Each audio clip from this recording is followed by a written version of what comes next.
Hi, I'm here, Martin from GameTube. I'm sitting here with lead campaign designer Jim. Is this right? That's right, yep. Okay, and we're playing Total War Warhammer today. It's maybe a little bit unusual for my viewers. I'm speaking English. I hope it's fine. Maybe in another video I'll give some summary in German. We'll see how this works out. But we'll play the campaign right now. Is this like some kind of final build? That's right, yeah. We're very close to release now, so yeah, this is almost the final build. Oh, great. So we play new campaign. Jim is playing. I'm just sitting by and asking stupid questions. Because I haven't played it either, but I'm very interested. So let's start. Okay, we're going to start a campaign playing as the vampire counts. Okay, we can choose the faction on top there. That's right. There's 4 different factions if you buy the game. If you pre-order or buy the game in the first week, you also get the Warriors of Chaos to play as well as a bonus. Yeah, you can look at the vampires now. That's right. So we're going to play as the vampires. Now, at the start of the campaign, you can choose between several lords to start off with your starting army. The vampire counts have this guy, Heinrich Kemmler, who's a very powerful necromancer, or Manfred von Carstein, who's like the big boss vampire, and I like him, so I'm going to go with him. You get various your choice of lord here gives you various different bonuses. You can see here under the faction effects, and also some bonus units for your starting army. So Manfred's great because he gets this guy who's a Vargolf, a big monster, very powerful, especially at the start of the game. All right. Okay, so we're starting on easy. That's right, yeah. All right. So there's a short intro movie introducing you to the lore behind the vampire counts. Gives you a bit of the character of Manfred. I'll probably skip this actually, and we'll get straight into the guts of the game. Yeah, I want to see more of the gameplay.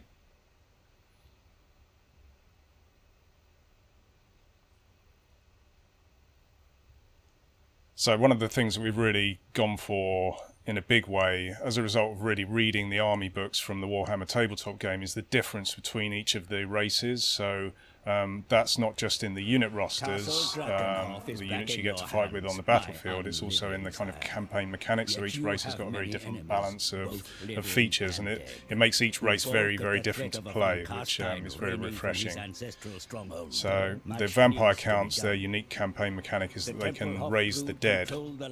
So they can raise corpses from any region to bolster their armies, and those new units turn up instantaneously. They can also find famous battle site markers and get some really quite powerful units. Okay, so you get the units from like previous battles that you fought, or some. That's right. Yeah, if there's a famous battle, if you have a big battle where there's a lot of casualties, a marker will actually appear on the battlefield, and if you look out for those and go towards them and use the raised dead there, then you can really get some quite powerful units. So, okay, so we have a little fly around the territory at the start of the campaign. Again, I'll skip out of that. And immediately you get an objective to start heading towards. So players that are new to the game, it gives them some idea of the kind of things they should be doing. So we've got an opponent here who's another vampire in charge of the Tempelhof faction. So it's telling us basically to go and have a fight with this guy because he's tried to take over your territory in the period in which Manfred was dead before this campaign. He's come back from the dead again, being a vampire. So this is the guy here. Okay. And you can see the advisor in the top left corner. He's going to be kind of guiding us throughout the game, introducing us to new mechanics, giving some sort of guidance to what we should be looking to do next. So we will launch straight into a battle, I think, just to show you some of the eye candy on the battlefield. Okay, so we can deploy into battle now. That's right. So on the left is Manfred's army with those bonus units that I showed you in the starting screen. And this is my opponent's army. So my opponent's got some skeleton warriors, 3 units of zombies who are not particularly good, and some direwolves, as well as he himself. He's quite a powerful chap. He's got a lot of hit points there and so on. But Manfred should be able to take him. How long have you been working on the campaign now? All in all, it must be about 4 years. We were very fortunate. We had a long pre-production period. There was a lot of source material to read through, and there were a lot of similarities in that phase with one of our historical games. So a lot of stuff to read, the history and everything, as we would in a normal historical game. It's just we happen to be reading about an invented history, but it's every bit as rich and detailed as kind of real-world history. So, and then we had a phase of kind of playing the tabletop game, really get our heads around the differences between each of these races in the game, and we decided to really embrace that rather than try and invent stuff to get around the differences. So now Manfred's a spellcaster, a very powerful spellcaster, and the thing that fuels spellcasting in the game is the winds of magic, another thing from the tabletop game. At the start of the battle you start off with a certain amount of winds of magic, and you can choose to gamble to try and get more. It may actually result in you getting less. So 4's not very much. We've only got a couple of spells with this guy, but the more of this stuff we've got, the better. So I'm going to gamble and see whether we get lucky, get some more magical power, so we can throw some more spells around. Now, great, we've got some more. So a couple more spell points, and we'll start deploying our army. Again, most of this very early army in the game is made up of quite low-level units. And obviously the vampire counts don't have any missile units, so to recompense them for that, they've got these guys who are fell bats. So if the enemy does have any missile units, the usual tactic is to send these fell bats in to go and hassle the enemy missile units so they can't fire at your approaching army. So this is the Vargolf here, so we're going to have a close look at him. He's cool. All right, like a huge bat. So you can see the kind of scale. This is a new thing, with this particular title.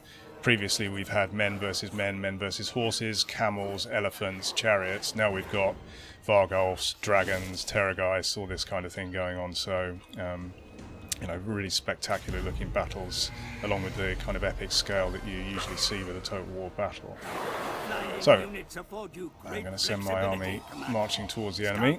This is of like flying units, the bats? That's right, yeah. So this is another new thing with the Warhammer game that we've not done before, is flying units. So it adds a whole new dimension to the battlefield. You can imagine the kind of effect on siege battles, for instance, that a flying unit has, and your characters, many of them have flying mounts that they can unlock. So Manfred can eventually get a thing called a Terrorgeist, which is a kind of a dead dragon that's been raised from the dead that he can ride around on. So that in combination with his spell casting and his melee fighting ability makes him a really very powerful character. So my Vargolf, he's really tough, so I'm just going to send him crashing into the enemy army. Watch the carnage here.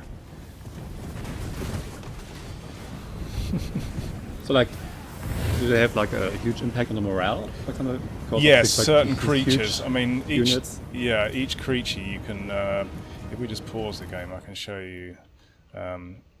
So each creature, you can have a look at their information card here. So he's got various effects that he has on enemy units. So he causes fear to enemy units, so lowers their leadership. And when undead units, when their leadership drops to a certain level, they will actually start crumbling. So because they don't run away because they're undead, they're basically puppets of the guy who's in charge of the army. So they won't run away, but if their leadership drops too low, they will just start crumbling into dust. So just disintegrate. That's right, yeah. So I'm going to send the Fellbats into them. Did you have any previous experience with the Warhammer, or did you just start like when you started development for the game? Yeah, I dabbled with it when I was a teenager, but then obviously, sex, drugs, and rock and roll comes along at that age, so didn't pursue it too far. But obviously, working on this, it's been great to kind of get back into it, and because, like I say, it's such a rich universe that Games Workshop has created. So I'm sending Manfred in here.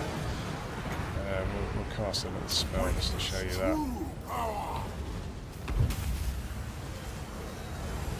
that. It's got into melee before he could get it off, but there'll be a showdown between these two here. There's a lot of spectacular anims as they kind of fight it out. My Crypt Ghouls getting stuck into their zombies, they should win that fight easily. And you have like these hero units or these leaders. Do you have like more to protect them because they're very valuable and you can't afford to let them die? It depends. Or do you like really use them on the battlefield because they're so strong? The intention is that you use them on the battlefield, but there are different types of leaders. So some of them are spellcasters, so they're not so great in melee. Manfred's a bit of a different case because he can cast spells, but he's also very good in melee. So he's a very powerful character.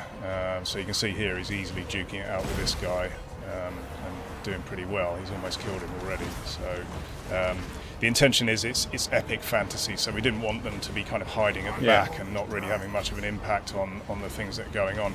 And it's not just these lord characters who are the army leaders. We've also got hero characters, which are something from the tabletop game. So they're lower level characters, but every bit as richly detailed. So they can operate on the campaign map as agents, you know, in the traditional Total War agent way. So they can carry out actions against enemy armies, settlements. They can assassinate people and so on. Okay. But now you can add them to an army, and if you do that, they will actually turn up on the battlefield. And again, they've got fully detailed skills trees. They can unlock mounts. They can carry magic items. And are they in danger of dying then on the battlefield? Like when they can die and then they can lose them die forever? Yeah, they're pretty tough, but they can die. But Manfred, he's a legendary lord, so our legendary lords are actually immortal. They can get wounded and they'll be out of the game for a certain number of turns while they recover, but they return. So you can't just throw them in with absolute impunity. But you know, if they do get wounded, you don't lose all of that progress you've made with them. They will come back eventually. Yeah.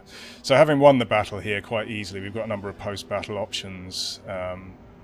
Okay. Which have return captives, murder captives. What was the third one on the right? The third one allows us to replenish our units, so we're going to actually raise some of the enemy minions to serve us, which I'm going to do. And what was like the advantages of the other options? Well, this one stops your troops from replenishing so quickly, but you get a certain amount of dark magic, which is the vampire count's currency, if you like. So you can see at the top, this is their kind of treasury and their income. Okay. If I murder them?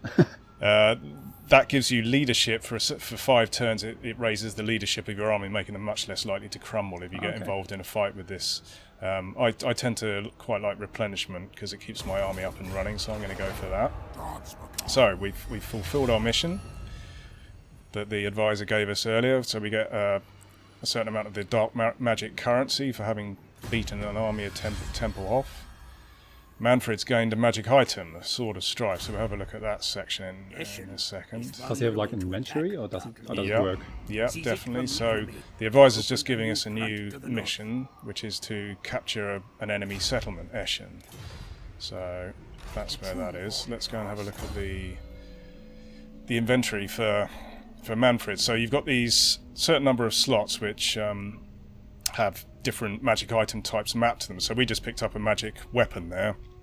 The Sword of Strife, which gives Manfred an extra +4 melee attack. There's armor slots, talismans, enchanted items, arcane items. Mounts you unlock through the skills tree, so as you go up levels you can spend a point when you reach a certain threshold and you will get a mount to ride around on. So Manfred can unlock an undead horse to ride around on soon when he reaches the certain level.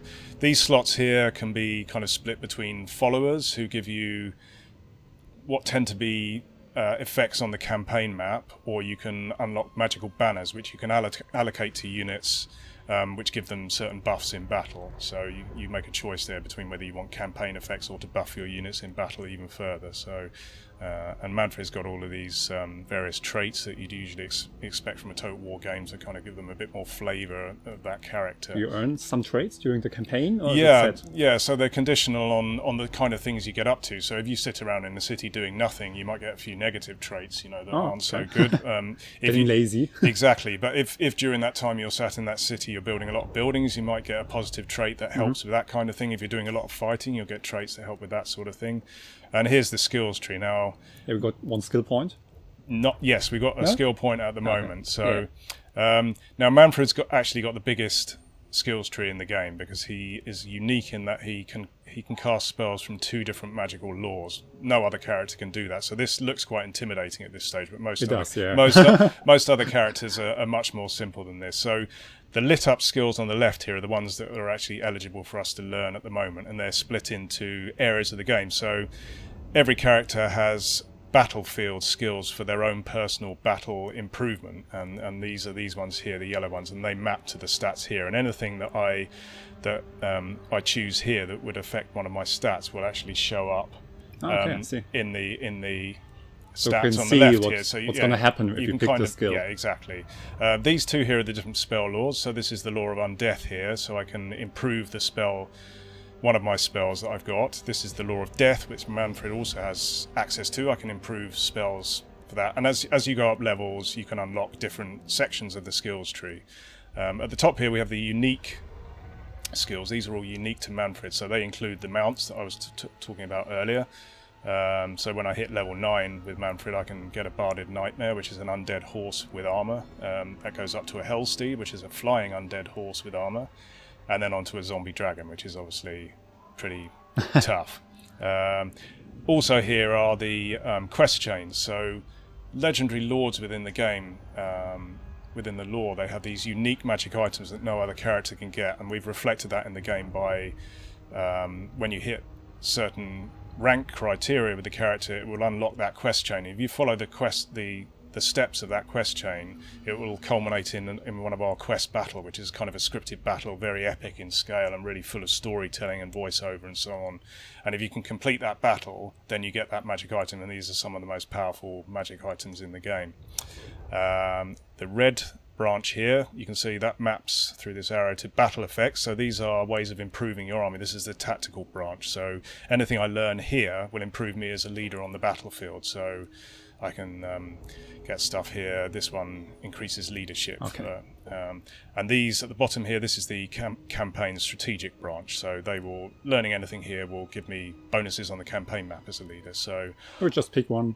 Exactly. I'm going to go for the hunger. He's a vampire, so this represents him feeding on the dead as he's in combat. So he'll regain a slow trickle of hit points even as he's fighting in a battle. So that's a great one for him to have. And then where should we go next? We've been told to attack Eschen, but I see this guy is hanging around here. I think I'll stick to... So we start like in kind of a civil war against other empires. That's right, yeah. At the start of this, Manfred was dead just before the campaign, and he's just come back from the dead, and he's found out that this other guy up here is basically he's taken over Manfred's traditional turf whilst Manfred was absent. So Manfred's not very pleased about this, and he's pretty much determined he's going to have it all back. So part of the campaign play in a Total War campaign is the development of your empire. So at the moment we own Castle Drakenhof, which is shown by the fact that our faction symbol is on that castle, and part of that is that we can upgrade the buildings within that castle. So this building here is a recruitment building. It allows me to recruit skeleton warriors and zombies. I have the option, the hammer here shows that I can actually upgrade that to level 2, which will give me access to Graveguard and some skeleton spearmen, which are better units. This is an empty slot here, so I can unlock a totally new building, which I think I will do. No, let's not upgrade let's get some... So what are the currencies you have as vampire? As the vampire, your currency is dark magic. So each turn you'll receive an income, and this is the income here broken down to show what sources that's coming from. So you can tax your populace to get a certain amount of dark magic. You have some background income, and there's a possibility of trading via the diplomacy. Mm-hmm. You have like different currencies you have to juggle, or is it only the one? There's just the one. Each race only has one currency, but obviously not everybody's going to. Not the other races aren't going to be using dark magic. So the Empire use gold and so on. So right. So and we can build another building here, and I will build something to give us a bit more income because we're going to be recruiting some units in a minute. Okay, the last thing is technology this turn. The exclamation mark on that button shows you that you've got the capacity to research a new technology. So again, each race has a different structure to their technology tree. So this is the vampires one, and it's broken down into different books of the dead, basically.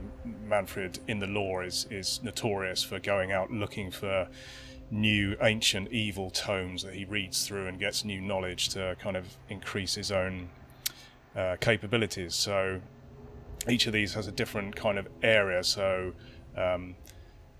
De Noiro's blasphemous bestiary tends to buff the undead animals within his army and so on. Other ones will increase spell casting. So I'll just start on the Book of Arcan, and we will end turn. Move on to turn 2. Now the AI is going to obviously react to what we've just done, and here are the dwarves.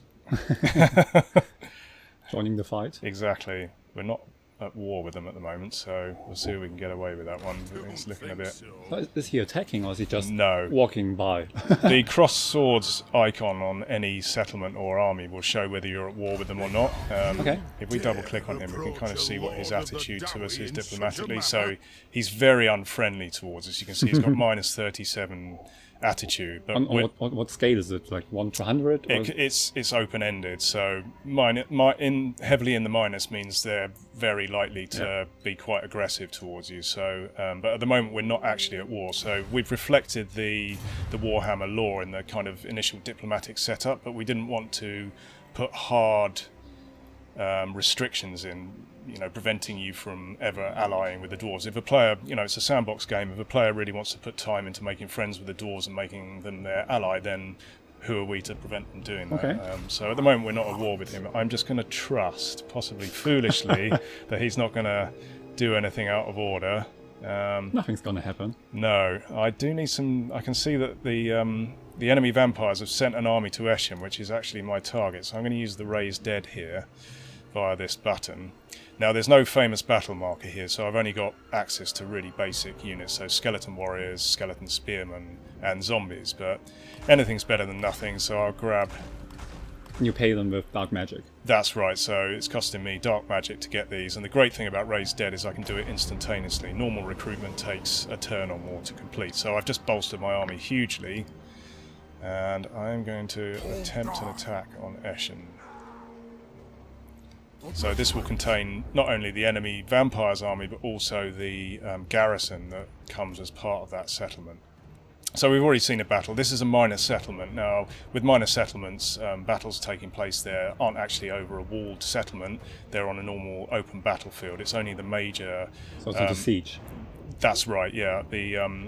It's only the major settlements, the capital of each province within the game, that you'll get a walled settlement and a siege. So I'll auto-resolve this battle because we've already seen a battle so far. I'll just crack on. And that's resulted in a victory. So Eshin is ours. We've completed our second mission. Prediction, like when you go for the yes, there's auto-resolve when you don't play it yourself? Yes, sorry, I should have shown you that. There's a balance of power bar at the in the pre-battle screen. It will show you where the advantage is likely to lie.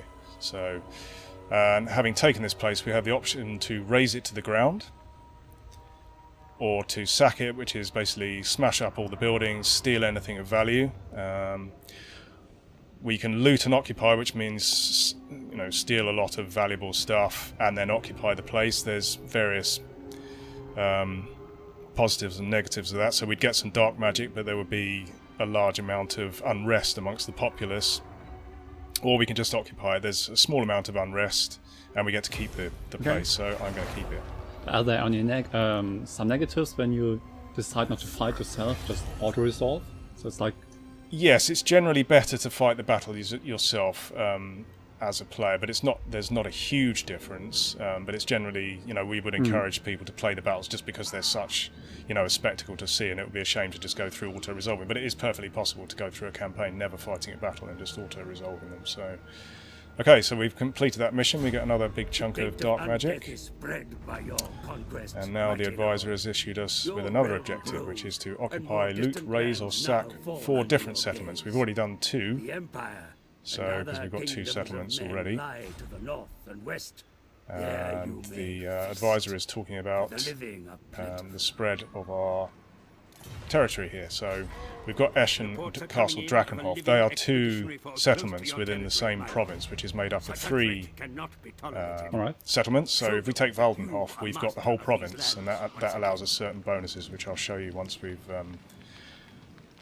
taken it. And do all factions start on the same map at the same time? So when I start with the dwarves, just like Manfred von Karstein in the same situation as when we started with him. Yes. So everybody starts in the same moment in time, and then they go from there in this sandbox environment. So, in certain campaigns you might see the dwarves doing very well, and you might end up against them. In another another playthrough, the dwarves might not do so well, and that's kind of part of the magic of Total War. So, repair them to gain the full benefit that they and we've gained another magic item.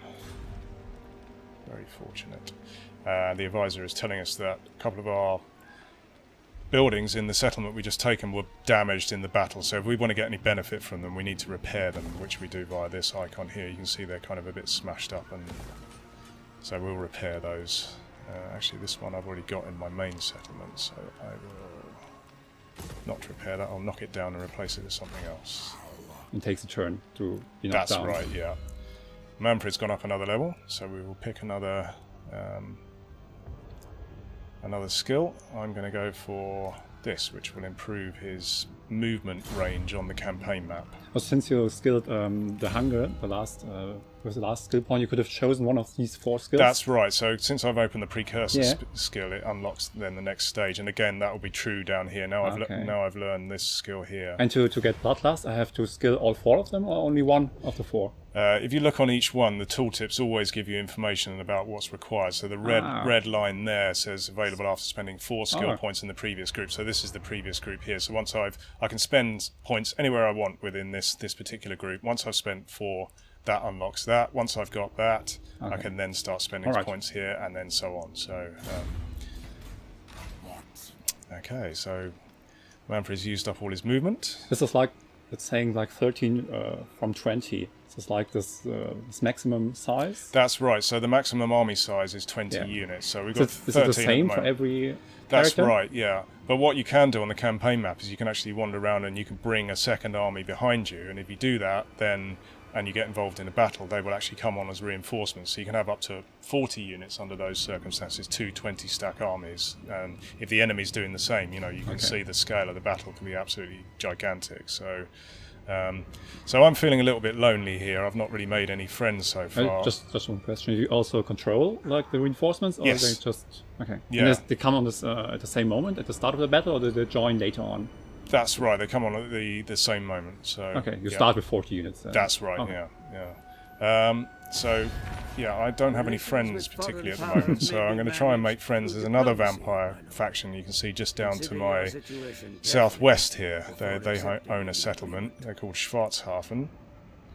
Again, the visor's giving us a bit of information about what this area of the game is for. So I'm going to have a word with this guy and see if he wants to be friends. So you can suggest any one of a number of different options in diplomacy, and these icons here kind of give you an idea of how likely it is to be accepted. So you can see there's a moderate chance that if I suggest to this guy that we shouldn't attack each other, he may accept that. So I'll try. He may not go for it, and he has. So do you have any options to influence that decision, or give some gifts? Yeah, you can add money into the gift to sweeten the deal. Or you can threaten him or something, like, I don't know. You can't threaten, but again, as you become more powerful, your strength rank, people start to fear you a little bit more, and it makes it more likely that they'll kind of go with your way of things. And so you can see with our diplomatic relationship with this faction here, the fact that we've now got a treaty with him has improved our standing even further with him, and that will improve steadily as we get more and more treaties. So we could get a trade agreement with him, military access, and so on, and even eventually persuade him to become a vassal, so, he would almost be our servant at that stage, so, okay. Good, the dwarves are moving away, we got away with that gamble there. Okay.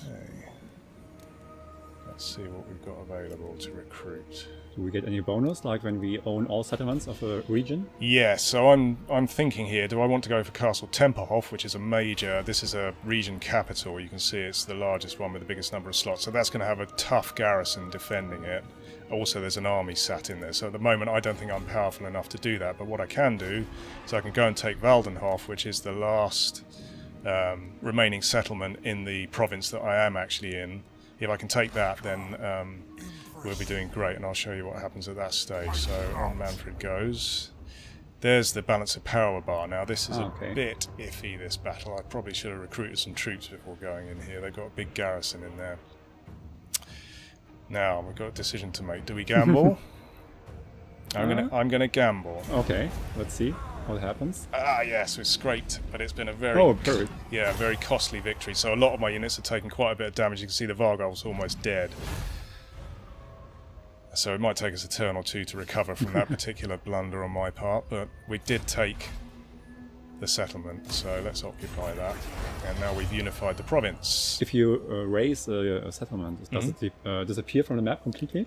Yes, it does. You get a marker saying this is where, you know, this province used to be, this settlement used to be. You can actually go back and recolonize it by paying money and using a certain number of men from your army, so that allows you to retake, but obviously there's a cost associated with that. So we have taken the whole of this province, so this allows us now to issue a commandment, and there's a variety of effects for these commandments. So we can increase our capacity to recruit in this province, the amount of tax that we're gaining from the province, the speed of growth of the province and the corruption that's spreading out from it, or the public order. So let's have a look and see how we're doing with the various aspects. We've already got 100% vampiric corruption. I'll talk about that in a second. Public order is stable. It's 10. It can go up to 100. It can go down to minus 100. But we're not actually gaining with that, so I'm half tempted to try and gain some of that. Or we can try and make the settlement grow. I think I'll go for the public order at the moment. What are the effects of like public order? Public order. If public order drops to minus 100, then a rebel army can actually spawn in the region, and that will grow powerful quite quickly as all the discontented citizens flock to join the army, and that will actually end up attacking one of the settlements and possibly taking it from you. So it's really something to be kept a close eye on. Do you have any bonuses, like when you have a high public order? There's no bonuses, no. The bonus is that you get to keep control of the province, so yeah. Okay, so we've got some building to do here. We can upgrade the size of Eschen or Waldenhof. We can build a new structure. So I'm going to keep on with my...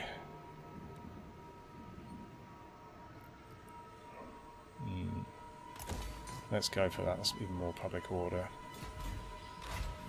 Okay, and Manfred's gone up another level.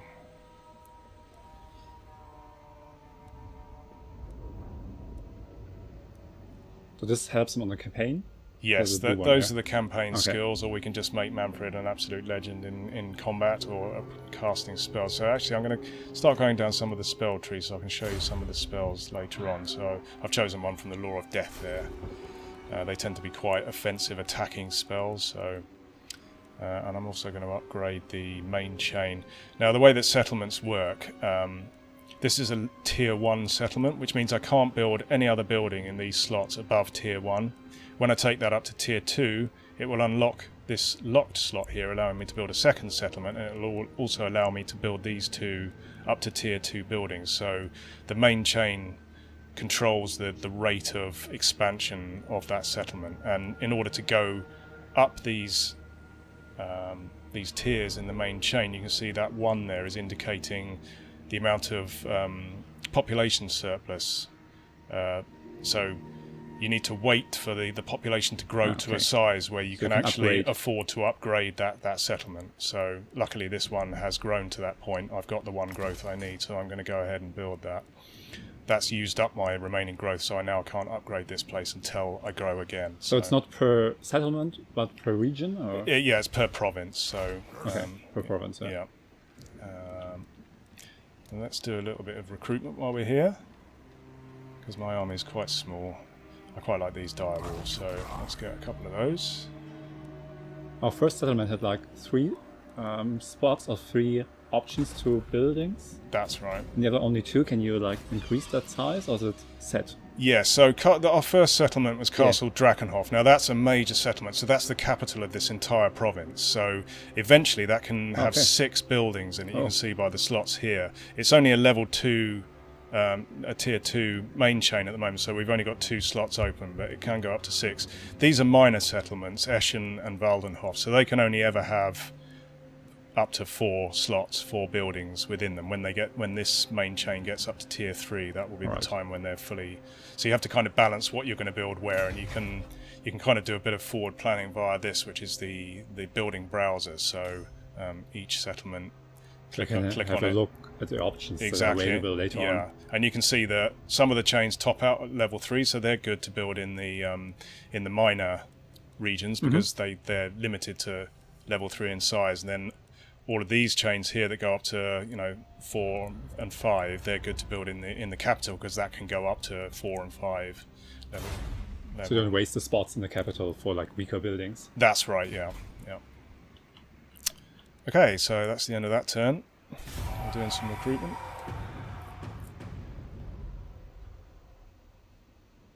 Dwarves still moving around down there. We're going to have to go and deal with them at some point. Oh, and here come the enemy. Look, it's the attacking Ashen. Okay, you can see by the balance of power bar here that we don't stand a chance. The garrison is still recovering from my attack on it. You can see the army on the left here. So We don't have any armies there. yeah, they're not at full strength. There's only 50. Can we retreat from that battle? So We can't because this is the garrison. So their one purpose is to defend this settlement. If this was in the just open terrain and it was one of my field armies, then I would have the opportunity to retreat. But since this is a garrison, there is no opportunity. Okay. So the balance of power is totally against me. I could fight this battle if I want via this button, but I think I'm going to lose anyway. So let's just crack on. Anyway, Yeah. If you retreat an open field, do you have any is there a danger of losing units? Not the first time you do it. You can only retreat once, and then if the enemy attack you again within the same turn, you have no opportunity to retreat, so you'd have to then fight at that stage. Okay, so we've inevitably lost that battle in a decisive defeat. But you didn't take a settlement. No, he's decided to sack it, so he's taken the cash and run. Now, one of the effects of that, he will actually have taken the he's damaged the buildings within Ashen, so again I need to do some repair, which is slightly irritating, and I will have my vengeance for that in a second. We've got an opportunity to upgrade our income building here, so we'll do that. Need to keep the cash flowing in. I am going to move towards his castle. Before I do that, I'm going to... What's the meter on the right side of the army, the blue one? So this is... Oh, sorry. This is the Winds of Magic. Okay. So on the campaign map, the Winds of Magic blow at different strengths at different times. So, and this affects the amount of power you'll have if you fight a battle within that region. Also, characters can learn skills. They can have magic items and followers that affect the Winds of Magic up and down.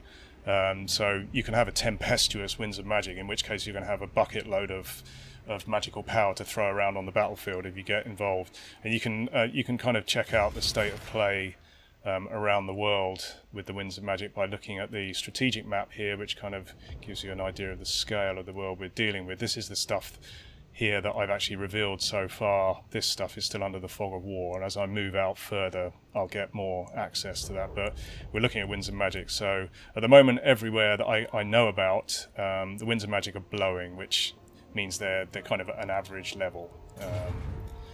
But they influence all armies, like the enemy as well. Yes, exactly. So if I have like a lot of Winds of Magic, I can expect the enemies to have a high bar as well. That's right. But any items or followers that I have will only affect me. So you can kind of overpower the enemy by, carrying that sort of thing with you. So let's just recruit the remaining 2 units in the Raised Dead pool, which, as you empty it out, you have to wait for it to replenish again. Can I influence the opportunities I have to raise that, apart from visiting these locations where previous battles were fought? No, it's just visiting. Also, the kind of buildings that you've built around your empire will eventually later on start affecting the replenishment and the capacity. I don't know if I have a cemetery or something like this. I don't know. Yeah. I'd imagine I have more deads to raise. Yeah. So I've moved into a new province here, so there's new units available for me to recruit via Winds of Magic. So I've recruited them all from the province I was in. I've moved into a new one now. I've got a 20 stack army here, but it's made up of quite poor units. We're going to see whether that's enough to take Castle Temple off, because that's going to have a powerful garrison. It's nowhere near enough. Well, just to be a nuisance, since I can't move any further, I will besiege them anyway. They'll probably sally out to see me off, and I'll retreat at that stage. And exclamation mark here means I've got tech available to research. Okay. What are the effects of sieging a city? any bonuses for you, or like it's negatives for the city you're sieging? You're not subject to any. The besieging army is not subject to any attrition while it's besieging an enemy settlement. So even if it's in nasty terrain or there's some sort of corruption present, which would usually have an attrition effect on you, you're not subject to that. The defending army can hold out for a certain number of turns, and all of this information is given via the tooltip on the map. Once you go beyond that number of turns, then the defending army starts basically starving to death.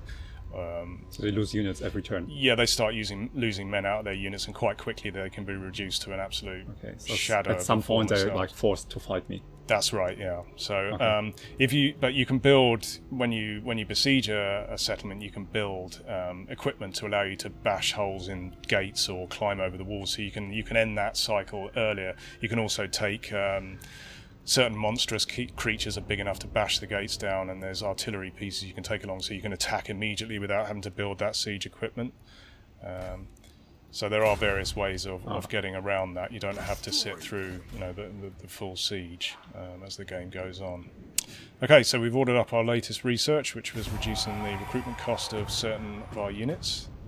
We'll end the turns. So we expect them to repel our siege now, because they're stronger than us. So yeah, they've got a huge advantage here. They know that. They've also got the garrison backing them up, so that's why. And it's a very powerful garrison because this is a major settlement. So I'm going to, discretion being the better part of valor, I'm going to beat a hasty retreat. So that's the end of that siege for now. I'll come back later once I've developed my settlements here and got the kind of powerful units I'm going to need to take on that garrison.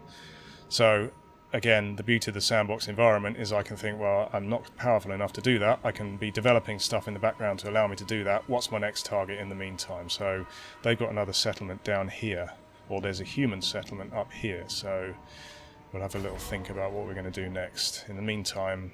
So we gather some strength before we try Exactly. again. So I'm going to develop my cities further. Eventually we can start through these... various barracks chains, we can start getting some really powerful units. So mounted knights, ethereal. Is it like when you raise that, like instantly there? Can you also like just train units? Yes. So if we head back to our home turf, we'll go and sit in Eschen for the time being, in case there's a counterattack.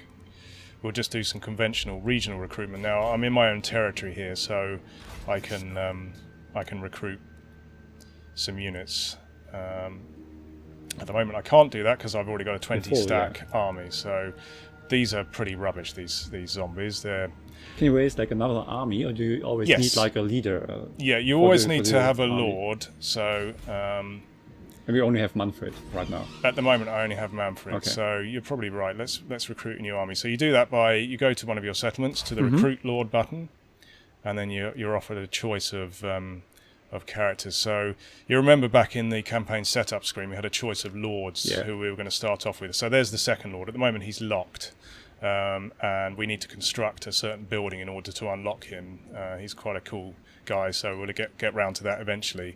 In the meantime, there's two other candidates who are available, both of whom are master necromancers, and they have traits to kind of give them a bit of flavour. Is it like random which characters you can choose from, or is it? Yeah, the characters available in the pool are random, and they kind of replenish every now and then. So you if there's one there that's got a bad trait you don't like, or you just don't like the look of him, you can wait until a new guy turns up. So let's go. If you don't recruit somebody now and I wait like 2 turns, there may be new options. Yeah. Okay. Exactly. So let's go for Engelbert Gorst because he's got a cool name, and he's got no troops at the moment, and he's a necromancer, so he's going to need some melee units to back him up, so we'll use regional recruitment to get him some troops. We've got 3 slots at the moment. We can recruit 3 units per turn from this. Oh, okay, I see. Now there's various buildings you can build, character effects, skills and so on that can improve the number of slots as the game goes on. Again, sandbox. The type of units I can recruit really depends on the buildings I have. On the buildings that you have, yeah, that's right. So we're going to recruit 3 skeleton spearmen to form the core of his main battle line for now. Meanwhile, Manfred, I just got rid of one of the useless units of zombies, so I'll replace that with a skeleton spearman instead because it's a slightly better quality of troop, only slightly though. Okay, that's that. Let's see if our new friend wants to make any new deals. Schwarzhafen. To stand before me and ask proves He you may are be no interested in a trade agreement. You can see by the It's yellow like additional income per turn. Exactly. There's a moderate chance of success, and you can see the benefits that will offer you. So for me, I will get an extra 62 a turn, 62 dark magic coming in, and he will get 110. So he does slightly better out of the deal than I do, but any money coming in is a good thing in my book, and he's accepted. And again, that will have an effect on the diplomatic relationship. We've got even more treaties with him now, and that will allow us to kind of work our way up through these ever more stronger kind of alliances that you can have with people, so that he will come and involve himself in your wars in the future.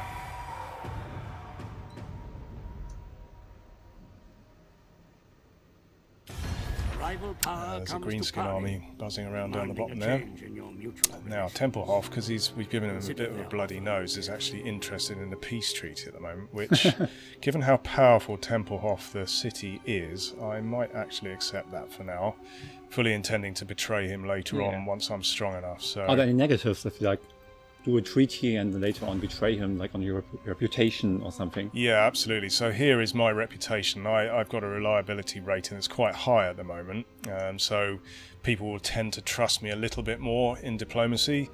If I do what I'm planning to do later on, then that will obviously plummet through the floor, but these things erode over time. So if I get a reputation as being a bit untrustworthy, if I then behave myself for a long time, then people will forget that and come to think of me as a good chap again. But I don't intend to be a good chap, so there we go. So we've made peace with him. We don't have to worry about him for the time being. Meanwhile, I'm casting my eyes at Essen here, so it's a human settlement. That's right. So I'm able to capture that. Now, not every race's territory am I able to capture. So the dwarves live in dwarf halls under the mountains, and here's one of them, Karak Kadrin, a very famous one.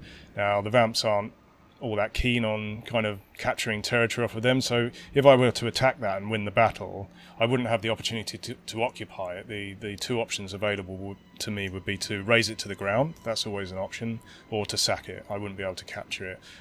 Human settlements, I can capture those, so... are the options the same for every faction, or is it only like the undead don't like to... The undead would tend to prefer to settle in human settlements, and vice versa with the humans. The dwarves and the greenskins tend to like the same kind of places. So the greenskins could actually occupy. That's right, yeah. So you get a big war going on between the various dwarf and greenskin factions. They're actually swapping territory back and forth. But if the greenskins, come through the Blackfire Pass here up into the Empire, the human lands, they won't be able to capture that territory, but they will take great delight in raiding and sacking and so on. So... right, so let's make a beeline towards S, and I can't... Let's be a bit clever about this, actually. I'll explain the concept of corruption to you. So the vampires, another of their unique mechanics is they can spread vampiric corruption, and that allows them to move through enemy territory if it's got high corruption without taking attrition damage. And vice versa, if enemies come into my territory with such high vampiric corruption, they'll start taking attrition straight away. So you can kind of you can spread your corruption around the map to give yourself like an advantage. Visual representation of the corruption? Yeah, so that kind of affects the general decor of each region. So you can see all the trees here are kind of dark and withered. As we move up into the Empire territory here, you can see that it's slightly less grim and dark. Now, if I take Essen, that'll obviously spread a lot of that. So it takes like some time to build up corruption. That's like right. Settlements or armies in the region, or how does it work? Yeah, there's various things that can spread it. So I can't actually show you here, but you can spread it osmotically. So across your borders, if this region has got a large number of vampire provinces next to it, as this one has, the influence of vampire, yes, exactly, and also characters spread it. All of your heroes spread it, and you can learn skills to improve that. They can carry items and followers again. So I'm only going to go up to the border because I can I won't take any attrition then for stepping over the border into their Just territory. wait at the border. And Exactly. build And up your army. next turn I'll be within range to just hop over and quickly snatch Essen from this faction. So will they get suspicious when you're at the border? They do. The AI does look at your movements, but you know he's kind of he's not got an army there, so there's not much he can do about it unless there's something lurking in the fog of war. So I really hope it doesn't. yeah, so do I. So let's continue bolstering our second army. Yeah. So we've got a spear line, and we'll go for a couple of fast-moving dire wolves, and again the bats because they're the fastest moving of all. And nothing left to build at the moment. I think we'll end turn and see what the AI does about that.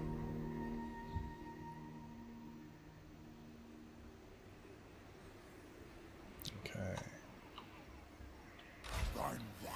Let's continue the attack on Essen then. So we're going to declare war. Exactly. So we weren't at war with them. This will give them a chance. If they've got any allies, which unfortunately they have, so their ally has a choice now. Is he going to support him, join the war against me, or is he going to duck out and get a bad reputation? So we'll see. He's decided to join them. So I've now So it means we are at war with both factions. With both factions, yeah, exactly. None shall live. So that looks very promising for us. Exactly, the balance of power bar. Now, what I would say is we're playing on easy level here, just so I've got plenty of time to talk to you about this. So the AI will be reasonably passive in the early part of the game on easy level. As you go up the different difficulty levels, it'll give you a much harder fight as you go up each one. So that's worth bearing in mind. So we get some loot for winning that battle again. Always handy to fill the treasury up. Gain some XP. Exactly, almost at 5th level. And we will occupy this territory. Now there's not much vampiric corruption here, so it's going to be a struggle to hold on to it. You can see there's -10 public order at the moment. Now that's as a result of me just having taken the place. You can see the breakdown of where the different public order effects are coming from. The biggest item there in the negative is the lack of corruption. So again, it's in my interest to build buildings in the neighbouring provinces, bring agents in, bring heroes in, and do whatever I can to spread that corruption so that I can hold on to this place. If, like I say, that it does reach -100 public order, there will be a rebellion and I'll have a rebel army to deal with. So we'll see what happens. So is this like a binary state? So when it reaches 100, it will definitely happen? Or is it like the chance improving as the nearer we go to 100? It will definitely happen at -100. So, but is there a chance like that it happens as well at 90? No. Okay. No. So and you'll get a warning message if you're approaching the point where there is about to be a rebellion there. You'll get a warning message, so you get an opportunity to do something about it. So let's unlock a new death magic spell because that's always fun. Everybody likes death magic. So we got a buff spell here, which if Manfred casts that on himself, he's suddenly causing terror to all units around him, all enemy units around him, and he gets a leadership buff, so he's less likely to run away. Life leeching gives you even more magic power to chuck around on the battlefield. Soul Blight is a debuff spell, which is obviously very handy if Manfred is in combat with an enemy commander or something. You can cast that on them and they'll suddenly be doing much worse against him. Less weapon damage, less leadership armor, and so on. Exactly. And Doom and Darkness is a big leadership debuff. So if an enemy unit is on the verge of kind of routing and you cast that on them, they will definitely rout, and then you can have fun chopping them down as they try and run away from your undead minions. So let's do something to make Manfred even better. We'll get Aspect of the Dread Knights, the buff spell for him. Causing terror is always fun. Okay, so we're doing pretty well here. We've got 4 regions. We still raise some units for our second army. That's right, yeah, good point. I've forgotten about the second army. So what's preferable? Does you go raise the dead or like recruit locally? Like I would recruit locally. It's the same cost, but you're emptying out the pool. I like to save the contents of the raised dead pool for when I'm on the point of using them. So when I'm on the march towards the enemy or whatever. Do they replenish with that? Yes, it does slowly replenish this pool, and you can, like I say, the more recruitment buildings you build around your territory, the faster they'll replenish, and the capacity will also increase and so on. So it's still worth building recruitment structures. You can't just win a campaign just by going around raising dead all the time and not building recruitment structures. You have to kind of have that infrastructure to support this mechanic. So let's get some skeletons, because skeletons are always good. It's already dead now. Yep. Oh, sorry, yes, I forgot. Okay, let's get some, we can get up to 3 skeletons. So we've got some swordsmen in our army. Could you both do both at the same time, raise dead and recruit, or are they like the 3 slots we have? Are they? Those 3 slots there are exclusive to the regional recruitment. But what I could have done is raise dead, finish that, raise those units, and then come into the regional recruitment and order up some recruitment. You can see these are going to take 1 turn to actually to raise. So if I raise that, it doesn't exclude me from recruiting? No, so you can quite quickly get a big army together, albeit of not particularly good units at this stage, because we haven't finished expanding the capabilities. Oh yes, I forgot there's a building to repair, so let's fix that up.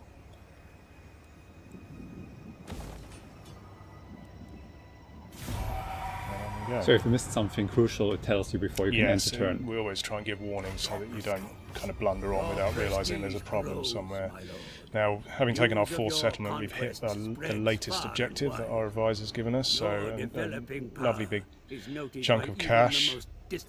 Alright. Also, there's a bonus objective. Did we know about the bonus objective beforehand? Yeah, I should have shown you this section. We've been given another one. So each of the... He's telling us about corruption. Exactly. So the game is split up into various chapters, excuse me, each of which has a main objective which you're going to hit. So last time it was to sack, raise or occupy 4 settlements, and then there are a number of bonus objectives which, if you hit those within the time of hitting the main objective, you get bonus amount of cash. So on our current objective, if we can corrupt all of these regions, we've already hit it in 2 of them, so we've only got another 4 to go. We'll get an extra 1,000 dark magic, and there's a variety of different objectives to hit there, so there's always something new to be doing within the game. Okay, so Essen is part of a province that only has 2 regions, so Beckhafen is the capital of this. There it is. Obviously it's going to be a region capital, so it's going to have a good garrison, but it's not huge. We might have a chance. So we might have a chance against this one with our 20 stack army, always assuming they don't bring in the reinforcing army. So I'm going to take a chance. I want to get up there really quickly before they can do that, so I'm going to use a stance. Stances are a way of accessing additional capabilities in the campaign map. So usually I can only move as far as this yellow movement extent here. If I access the forced march stance, you can see it will increase my campaign movement range by 50%, but there's a price for doing that. So while I'm doing that, I can't recruit any units. If I get involved in a battle, all of my units start off tired straight away, and I cannot start battles myself. So it's a bit of a gamble, but I think to get right up there and have a chance of snatching Beckhafen before the defenders can come and support it, I'm going to do that. And there's a defending army in there. Well, we'll do what we did last time. We'll go up and besiege it and retreat if we have to. And meanwhile, we'll carry on reinforcing this army here. That's building up. Slowly but surely. Half the maximum size, so... Steady improvement. And we can... Our recruitment structure here can be upgraded. Now this is quite important because it's going from allowing us to recruit direwolves and fellbats. If we can get the level 2 version, the Abyssal Wood, we'll suddenly get access to these guys. Now these are flying monsters. They're quite powerful and will obviously be the best recruitment option we've got available to us at the moment, so I'm going to go for that. We've also got unused slots here. So each main chain building gives you a certain amount of units in the garrison. You can see on the information panel on the left there that this tier 2 main chain building gives me a garrison consisting of 2 skeleton spearmen, 2 zombies and 2 fellbats. Now, if a settlement is in a place that you think is going to see a lot of action with the enemy attacking it, you can actually choose to build a garrison building, which adds to the existing garrison coming from the main chain. So if I build this one, I'll get an additional 3 crypt ghouls, a crypt horror and 2 direwolves. So to make my realm nice and defensible, I'm gonna build that in both Eschen and Waldenhof. So they'll be really hard to take. I will also build this structure because it increases the amount of money I'm earning from my trade agreement that I made with Schwarzhafen. And speaking of Schwarzhafen, let's see if they're interested in a new deal. So steadily increasing reputation with them. Let's see if they're interested in military. Not at the moment, so we'll give them another few turns. Again, you can see... Are there any negatives or proposed in treat agreement and they don't agree? No. Okay. They don't object to you offering things. Now you can see as I've got a negative in reputation with them there, -5, great power. That's because I've got quite a large territory now, so they're starting to get a little bit worried, but not completely worried. You can see the fact that I've got a load of treaties with them and I've given them a gift in the past. They're still improving. Yeah, they're okay with that at the moment. So it's still trending upwards, our reputation. So nothing with them at the moment. Let's end the turn.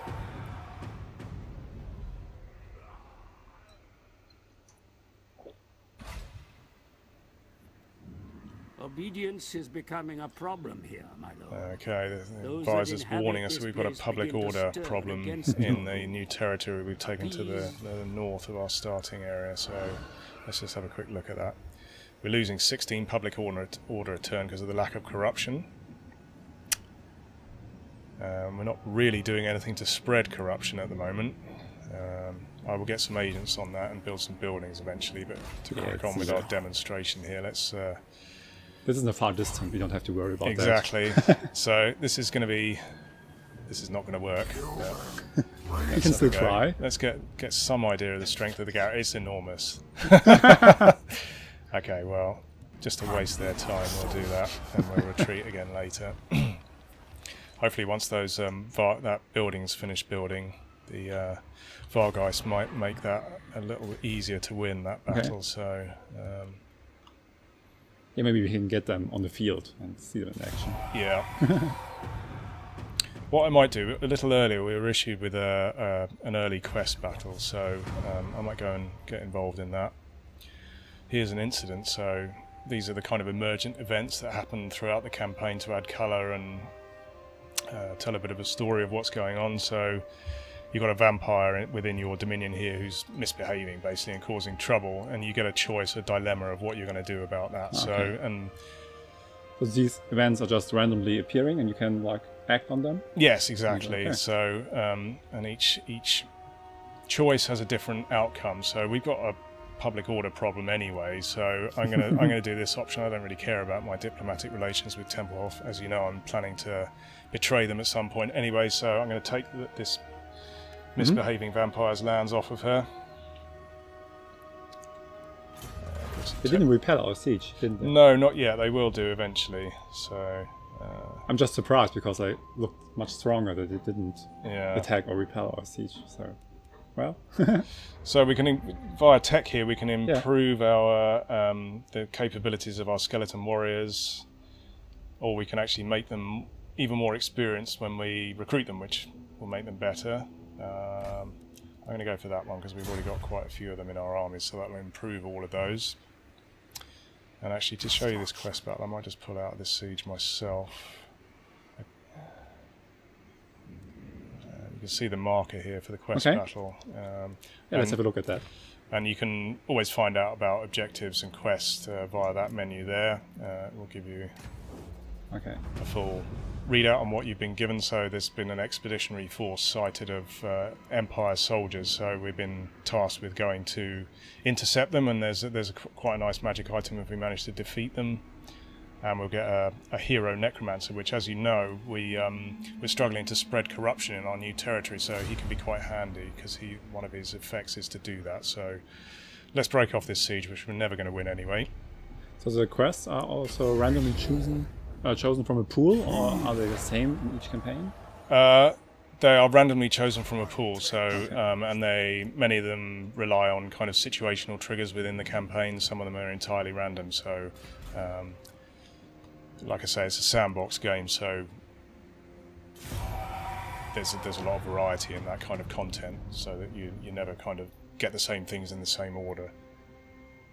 So how does the progress work in the campaign? Like, do you have to follow like these quests, or is it just like you can go and say, I conquer all? They're entirely optional. So again, it's a sandbox game. If you want to follow those quests, they're great fun. They do a lot of storytelling. They give you a lot of flavour from the kind of the setting that you're in. If you're not into that kind of thing, if you just want to go and lay waste to everything, you can go and do that. That's fine. If you want to make friends with everybody via diplomacy, that's fine. You can play the game however you really want to do it. So let's send Manfred towards this particular quest battle location. And we'll continue building up our second army. We've built the building where you can get Vargeist, so let's get some of these guys in because they're awesome. They take 2 turns to recruit each. Okay. Quite expensive as well. Quite expensive, but we've got reasonably good income and we've got a good treasury, so let's treat ourselves. Now, I mentioned earlier you can use armies in tandem, so I think the combination of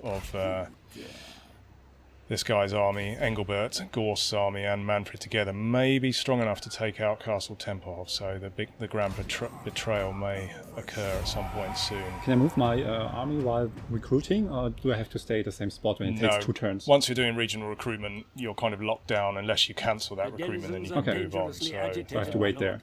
Soon they will take up arms against We're you. being warned of a potential revolt now in our northern territories. Well, there's nothing we can do about it at the moment, so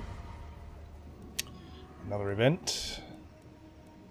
A load of people are trying to migrate across the borders. We can either do nothing or we can get those, but again, public order. Let's do nothing. Send them on their way. I don't need them in my territory. Okay, and this is going to launch a big battle. Now, I'm not sure about the quality of my army here. We may not do well in this battle, but let's have a look. Yeah, just for the sake of it. Exactly.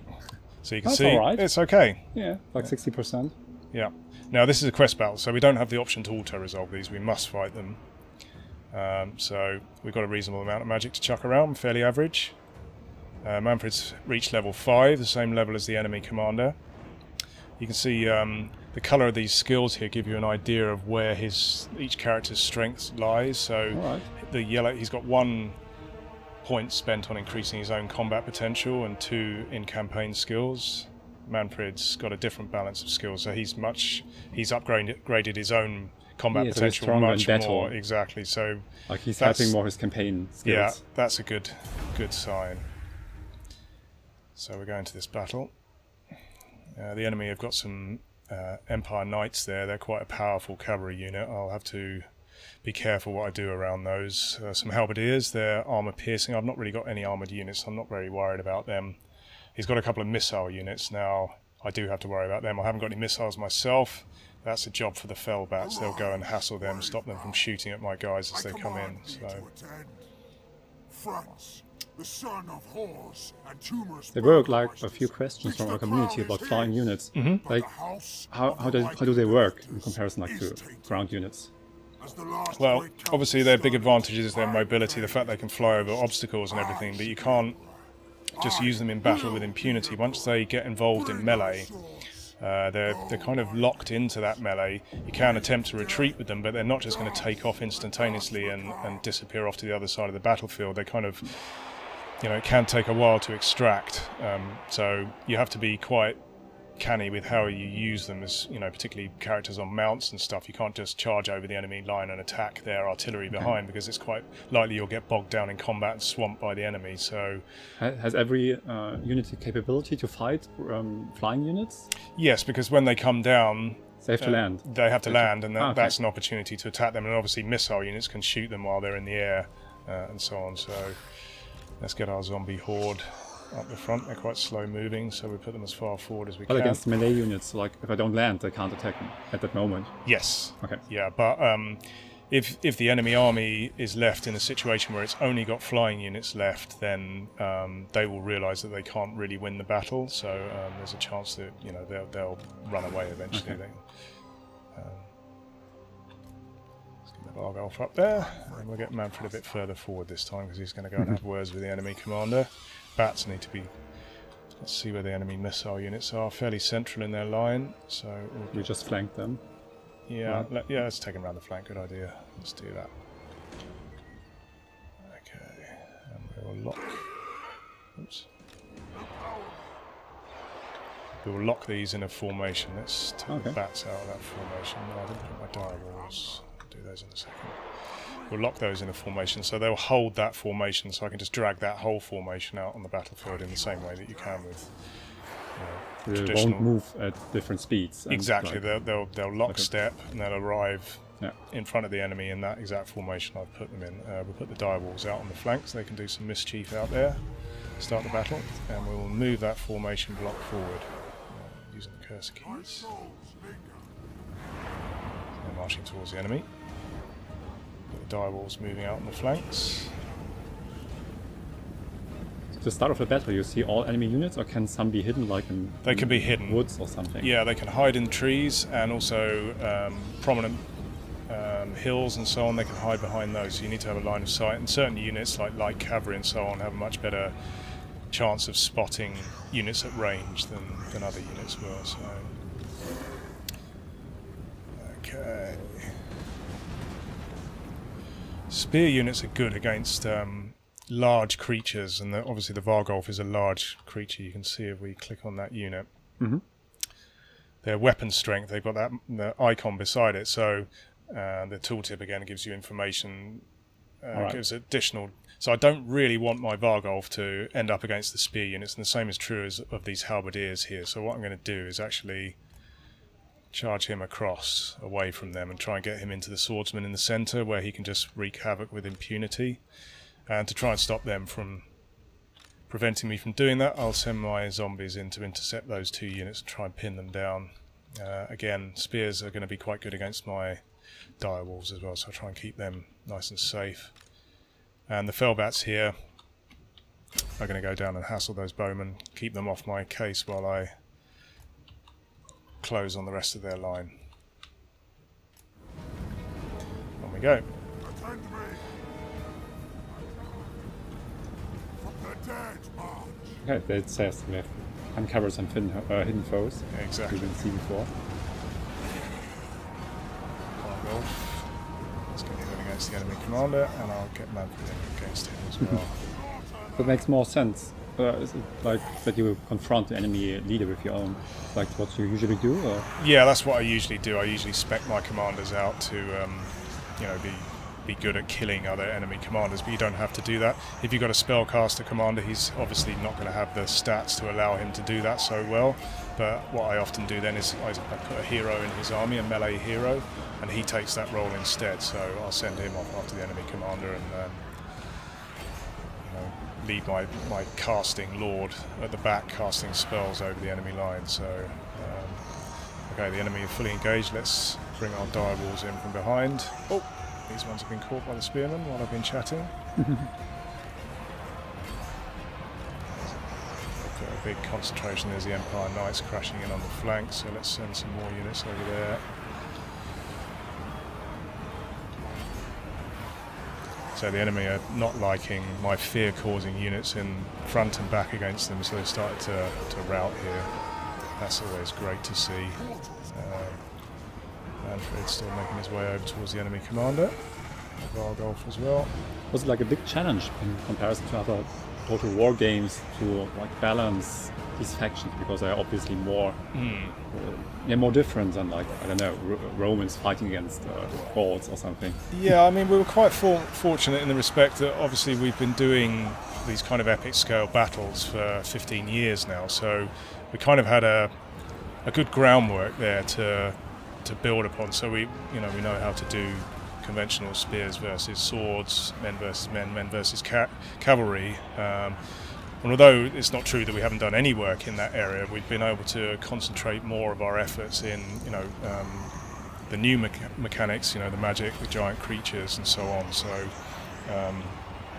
yes, there has been a balancing task there, but again, it's been more of a kind of an opportunity to add loads of flavour to what we're offering to players. So and really the development of the game has been fairly smooth, really. So it's allowed us to, you know, really focus down on the balance aspect of things rather than, you know, trying to cram in basic mechanics. We've had the mechanics in there for quite a long time now, and it's allowed us a long polish and balance pass on things. So hopefully we've really nailed that. We've killed the enemy commander here, and the rest of the army's in retreat.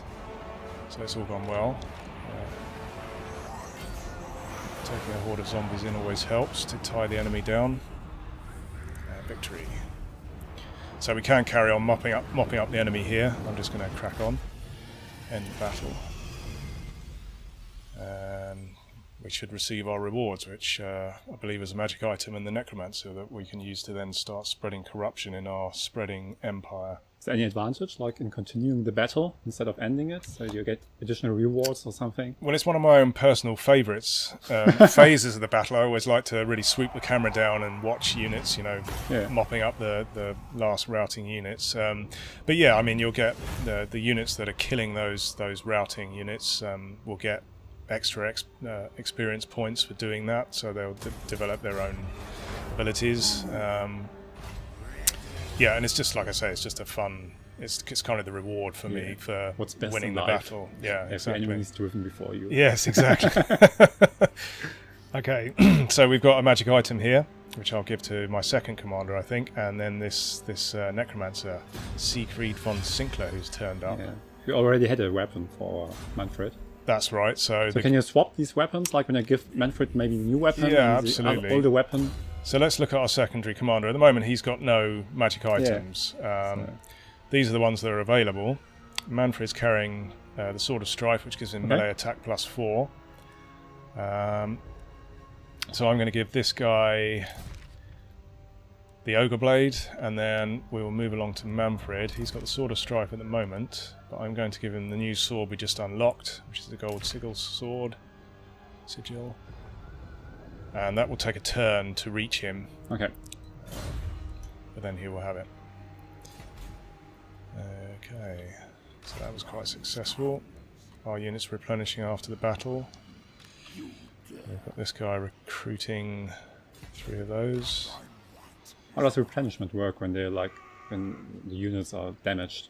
When you're in your own territory, your units will replenish. They'll replenish even more quickly if you're sitting in one of your settlements. All right. If you move into enemy territory, you will stop replenishing, and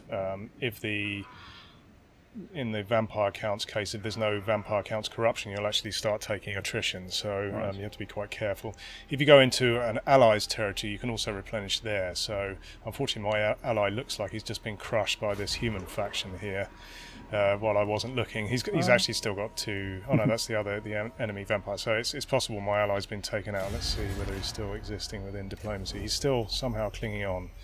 He's got probably an army just hiding down there, just outside the fog of war. We can't see him at the moment, so not my problem. We weren't allies, we were just trading partners, so too bad. I'm going to bring Manfred down here to sit him in Eschen so he can really replenish fast. Let's see what's in the raised dead pool. Actually, what I'm going to do, I'm going to just discard some units. Yeah, I'm going to squash the zombies into one to make a new slot available, and then I'm going to put a decent unit in that slot instead of rubbish. So we're slowly increasing the capabilities of our armies, and once we get these 2 working in tandem, like I say, the next turn the Vargas are there. That's right. Yeah, exactly. So that army will be at almost full strength, and then we can really get going. So turn again. Unfortunately, it looks like our opponents have also recruited a second army. Not so lazy. He wants peace with us. This guy in Ostermark. Maybe a good idea, because he had quite a decent army, and at the moment I'm distracted elsewhere. Oh, he's asking for money. No. Yeah, wants to get paid for it. Never. I never pay for peace. Population growth within a province necessarily leads to an expansion. The Vargas are here, That's finally. right. Ah, Winds of Magic. The Winds of Magic have changed. So previously they were just blowing here. They've actually got a bit weaker now. So there's less magic to throw around. We've also got that public order problem. So we had 60 available previously. 20 less now. Now there's only a total of 40 because the Winds of Magic are weak. You can see the red value there. So that's not great news, but not the end of the world because we've also got melee capabilities. Darkness comes. So let's recruit the last few units to get this army up to full strength.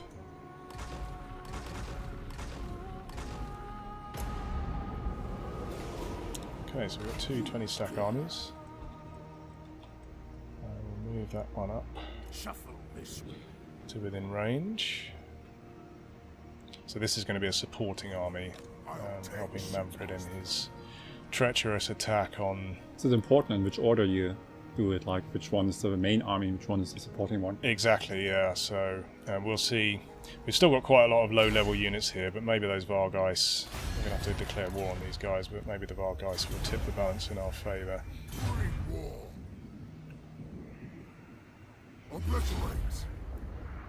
The supporting army is automatically taken into account.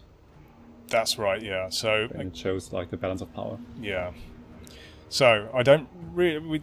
The balance of power bar is actually showing that they've got a very slight advantage, and also they're going to be fighting on their walls in this because this is a major settlement. Yeah. So I'm going to actually be a bit cagey here. I'm going to build some siege equipment and sit and see if they're prepared to sally out against me, in which case it takes the walls out of the equation, so we can sit there for a couple of turns. Meanwhile, Castle Drakenhof can be increased in size. So if you want to, if they want to repel you, they come out of the city and you fight like outside. Or how does That's it work? right, yeah, just outside the walls of the city. So, and let's move let's get this guy spreading some corruption around and move him up north. I think he's going to be a little bit too late to help the... Probably, yeah. Not to worry. My main target is really Castle Tempelhof for the time being. Let's see if they're going to sally out here. Now he's offering to pay me for... Accept that. It changed quite quickly from demanding some money Yeah, to giving us. I think because I got my second army now to a full 20 stack, and he's looking at me thinking he's got two full strength armies. Right. I don't much like the look of that, so... But we're facing rebellion in Ostermark anyway. So another event. Yes, You indeed. can react to. Now this is good. That's spreading corruption. Oh, that spreads a lot of corruption. But Or we have to pay some. let's do that. I'm Alright. always up for spreading corruption. So, meanwhile we sit here. This could be quite a long siege. It's a big... So it's going to be 8 turns until this place runs out of supplies. But don't forget I'm building siege equipment as well. So if I run out of patience, I can use my siege equipment to... So you can decrease the turns he has to react. If you buy more siege equipment or build. Yes, exactly. So, or I can take artillery in or whatever else. So maybe he has next time he has just only 6 instead of 8 turns. Or how does it work? No, Can I build you additional- can't. You can learn skills to reduce enemy holdout times, but I don't have those skills at the moment. So at the moment we are looking at waiting for 8 turns for this to finish. So what I might do is give it another couple. So what's of the bonus if you build more siege equipment?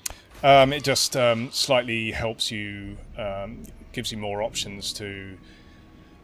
If you don't have any siege equipment, your units will have to climb ladders onto the walls, which tires them out and leaves them very vulnerable to the defenders attacking them as they climb up. If you take in So it helps in the actual battle when it starts. Exactly, yeah. And also in the auto-resolver, if I choose to auto-resolve that siege battle. We see like the siege equipment on the battlefield then when it starts? Yeah, Alright. so you're wheeling your siege towers, you're bringing your rams up to the gates and battering the gates down, and all this kind of cool stuff going on. So my Necromancer hero has now made it up to Essen. If I deploy him actively, that's not much use reducing construction costs, but I'll do it anyway because he'll get a little bit of experience for doing that. When this place rebels next turn, I'll probably withdraw him back to my main territory and use his abilities there. So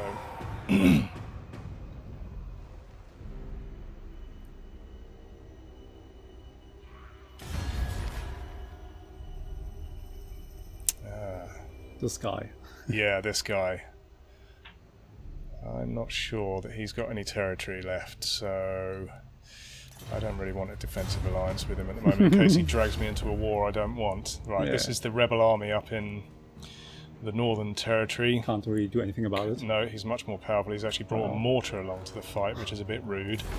Well, so he's attacked Essen. What's he going to do? Is he going to raise it to the ground? Is he going to sack it? Is he going to occupy it?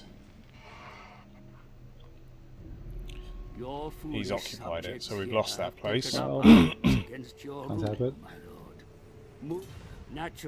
I'll leave my necromancer there spreading corruption, so the next time I go up there it'll be much more likely that I can hang on to that territory.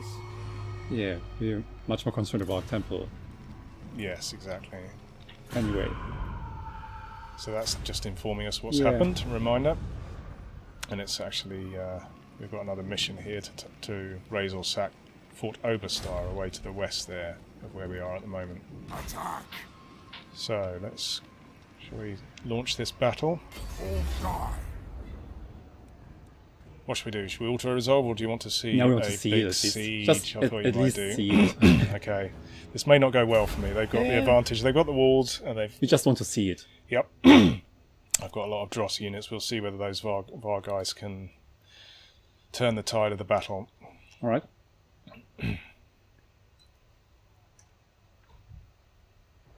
At least we tried. Yeah, you get to see the siege map. So Yeah.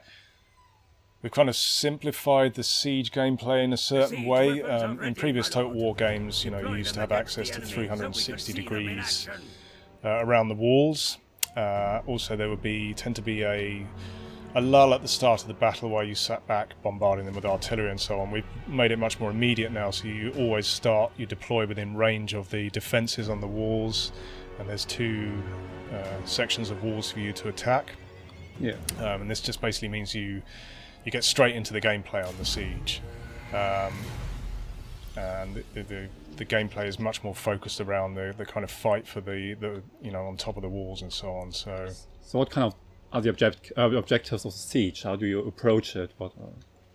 Well, you have to try and work out which of your units you're going to allocate the siege equipment to, because obviously a ram is... I'm going to send that against the gate, so we'll put that there. If we had any siege towers, I would probably put a good assault unit in charge of that, so some kind of heavy sword unit, or it very much depends on the makeup of the army that you've taken into the battle. So the paper, scissors, stone of the kind of unit matchups that you want to achieve are still present within a siege battle. So swordsmen are very good against spearmen and bowmen and so on, not so good against cavalry. So a second, I didn't put my ram there. Let's just start the battle and we'll start the assault on the gates.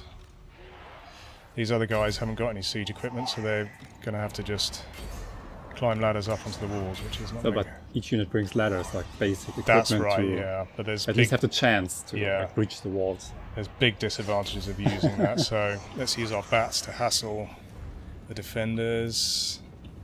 And the number of siege equipment we have depends on what we build. Yeah, exactly. So that carries through from the campaign map. Here's my reinforcing army coming onto the battle with the Vargeist from the other side. So let's get a few more. So if I defend, it's better for me if I try to fight them or repel them earlier. The longer they have, the more siege equipment they will build.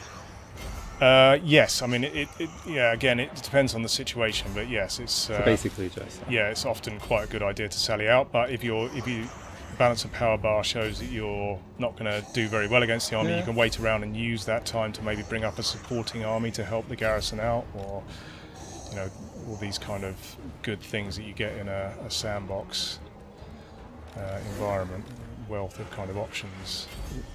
My guys are getting shot. So if I can manage to get a unit up onto the walls there and kick the defenders off of that section of wall, I actually take control of the towers on that section of wall, which is obviously a good thing to do. Unfortunately, I don't think the quality of my units here is going to help me very much in this battle, but let's get What are like the defensive options for a city apart from like they're sitting on the walls? Like, do they have like I don't know, additional stuff they can bring when defending a city?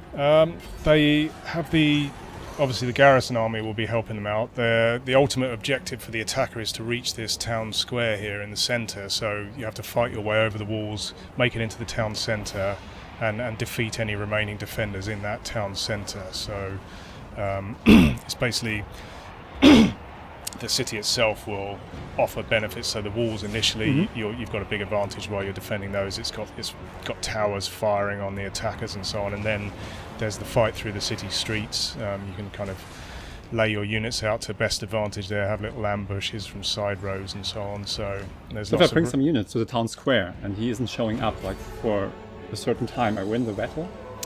Yes, if the defenders aren't there, yeah, you can win the battle by taking the town square. So he has to move some units of his army there. That's right, and contest it. Contest it, yeah, exactly. All right.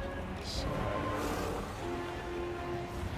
still a battle going on up here. The Vargeist have kind of occupied the defenders while the zombies and skeletons slowly make their way towards the walls.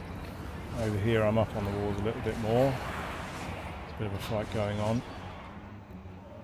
Yeah. We kind of hastily engaged this a little bit because we wanted to show exactly some siege battle before we end the segment. So unfortunately our time is running out a little bit. Yep. I don't think we'll see the result of this battle.